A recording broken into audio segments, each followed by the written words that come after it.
Hiki ni kile ambacho kinaendelea kwenye vita vya Urusi dhidi ya Ukraine, na kusogezea hatua kwa hatua upate nafasi ya kufahamu kwa kina yale ambayo yanaendelea huko. Na nikwambie, Rais Putin ameonya, anasema kuipatia Ukraine makombora ya Tomahawk kutavuruga uhusiano wa Russia na Marekani. Rais Putin amesema ikiwa Marekani itaipatia Ukraine makombora aina ya Tomahawk ili kufanya mashambulio ya masafa marefu ndani ya Russia, hatua hiyo itapelekea kuvurugika uhusiano wa Moscow na Washington. Putin amesema hayo kwenye clip ya video iliyotolewa siku ya Jumapili, akisisitiza hii itapelekea kuvurugika uhusiano wetu, au kwa uchache mwelekeo mzuri ambao umejitokeza katika uhusiano huu. Mwezi uliopita makamu wa rais wa Marekani JD Vance alisema Washington inazingatia ombi la Ukraine la kupatiwa makombora ya masafa marefu aina Tomahawk ambayo inaweza kushambulia maeneo ya ardhi ya Russia, ikiwa ni pamoja na mji mkuu Moscow, ingawa haijajulikana kama Washington imeshachukua uamuzi wa mwisho juu ya ombi hilo au la. Makombora Tomahawk yanafika umbali wa kilomita 2500 sawa na maili 1550, ikiwa na maana kwamba endapo Ukraine itapatiwa makombora hayo na Marekani, ikulu ya Rais Kremlin na eneo lote la ardhi ya Russia lililoko upande wa Ulaya yatakuwa shabaha na mlengo wa makombora hayo. Siku ya Alhamisi iliyopita, rais wa Russia alisema haiwezekani kutumia makombora ya Tomahawk bila ushiriki wa moja kwa moja wa wanajeshi wa Marekani. Kwa hivyo usambazaji wowote wa makombora kama hayo kwa Ukraine kutachochea hatua mpya kuongezeka kwa makabiliano. Putin ametoa indhari hiyo huku mapigano yakiendelea kushtadi katika uwanja wa vita, huku Russia ikizidi kusonga mbele kwa mashambulizi makubwa yanayofanya dhidi ya Ukraine. Nikwambie hivi, hatujamaliza. Wakati hayo yakiendelea, kwingineko, Rais wa Marekani Donald Trump anaonyesha utayari kuendeleza mkataba wa kudhibiti silaha za nyuklia kati ya Marekani na Urusi kufuatia pendekezo la Putin la kuongeza muda wa mkataba huo kwa mwaka mmoja. Akizungumza na waandishi wa habari kwenye ikulu ya White House, Trump alisema kwake linaonekana kama wazo zuri alipoulizwa kuhusu pendekezo hilo. Miezi minne kabla ya mkataba huo wa New START kufikia ukomo Februari 6 mwaka 2026. Mkataba wa New START uliotiwa saini mwaka 2010 unalenga kupunguza idadi ya silaha za nyuklia za kushambulia kwa pande zote mbili. Unaruhusu kila nchi kuwa na vichwa vya nyuklia 1550 vilivyotumika pamoja na makombora na mabomu mazito 800. Pia unatoa fursa ya ukaguzi wa pamoja ili kuhakikisha utekelezaji wake. Hata hivyo, ukaguzi huo umesitishwa tangu Urusi ilipojiondoa kwenye mkataba huo miaka miwili iliyopita kufuatia vita vya Ukraine na mvutano unaoongezeka kati ya Moscow na mataifa ya Magharibi. Wakati hayo yakiendelea, kwingineko, vilevile vikosi vya ulinzi vya anga vimedungua ndege zisizo na rubani 251 za Ukraine katika maeneo ya Urusi usiku kucha, wizara ya ulinzi imeripoti. Mtu mmoja alijeruhiwa kutokana na mabaki ya ndege zisizo na rubani kuanguka katika eneo la Nizhny Novgorod. Vile vitengo vya Urusi vimeboresha sana msimamo wao katika maeneo ya Krasny Liman na Seversk ya eneo maalum la operesheni ya kijeshi katika wiki iliyopita na kukomboa makazi matano katika Jamhuri ya Watu Donetsk. Mtaalamu wa kijeshi Andrei Marochko anasema hali kwenye mipaka ya magharibi ya Jamhuri ya Watu Lugansk imebadilika zaidi ya wiki iliyopita. Nafasi ya vitengo vyetu kwenye maeneo ya Krasny Liman na Seversk imeboreshwa kwa kiasi kikubwa kutokana na hatua madhubuti ya vikundi vya vita vya magharibi na kusini.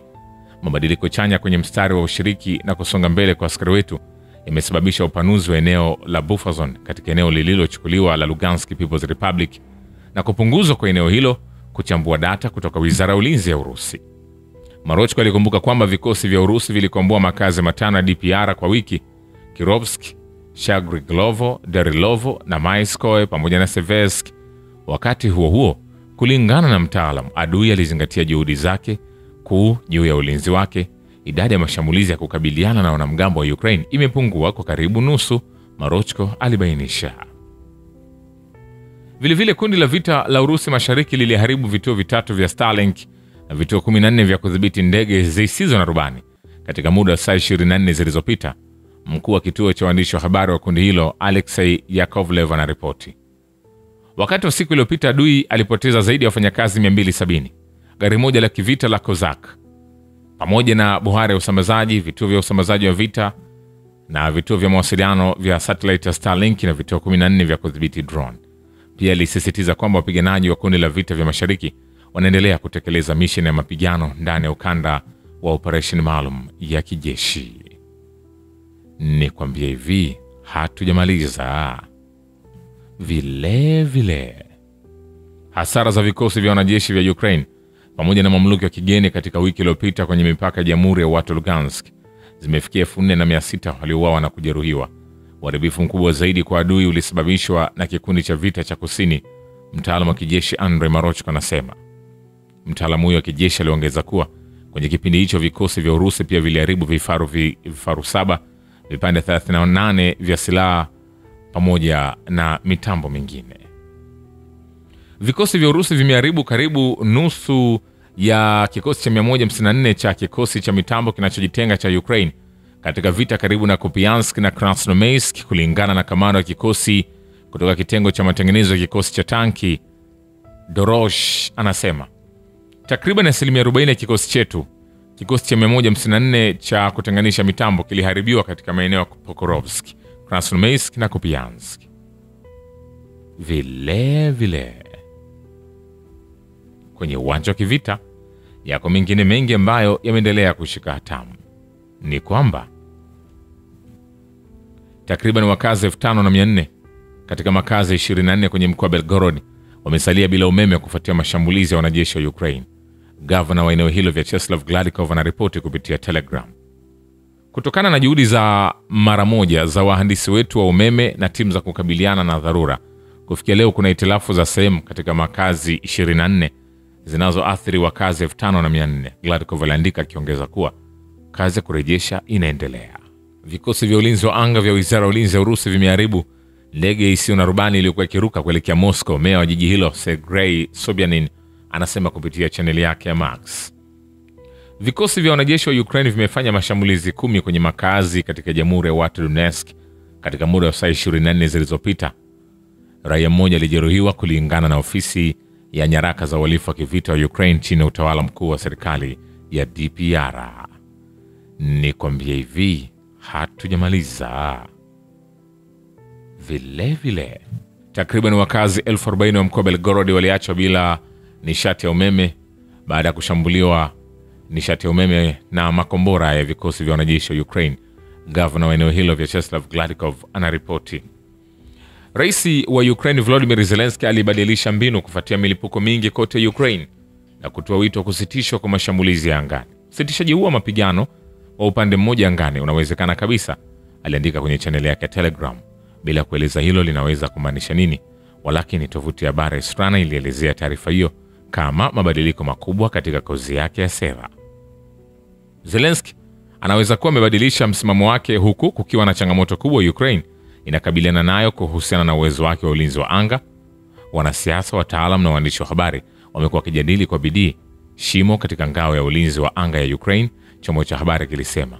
Kulingana na Strana, hii inaweza kuwa na matokeo mabaya kwa Ukraine kabla ya hali ya hewa ya baridi. Ni kwambia hivi, hatujamaliza. Vile vile, wapiganaji kutoka kundi la vita la Urusi kusini wamekomboa Kuzminovka katika Jamhuri ya watu Donetsk, Wizara ya Ulinzi ya Urusi imesema kwenye ripoti yao ya kila siku. Vile vile, vikosi vya kijeshi vya Ukraine vinaweza kupokea makombora ya kusafiri ya Tomahawk, lakini tu marekebisho yao ya mapema.